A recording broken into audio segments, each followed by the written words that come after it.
Magandang araw sa inyong lahat at welcome sa aking channel. NTC o National Telecommunication Commission ibininyag sa kasalukuyang ginaganap na franchise hearing na mayroong available na frequency ang bansa para ibigay sa ABS-CBN sakaling magkaroon ito ng prangkisa. Tinalakay na ngayong hapon ng House Committee on Legislative Franchises ang prangkisa ng media giant na ABS-CBN Corporation.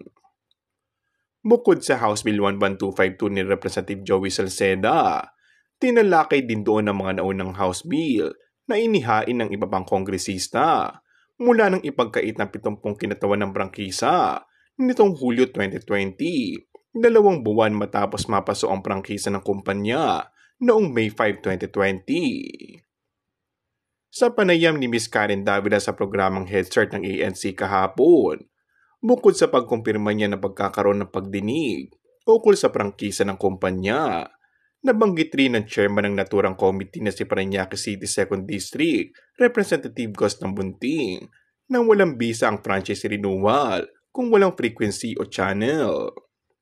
Matatandang ibinigay na ng National Telecommunication Commission noong 2022 ang dating frequency ng ABS-CBN na Channel 2 sa Advanced Media Broadcasting System o AMBS na siya may hawak ng All TV ngayon.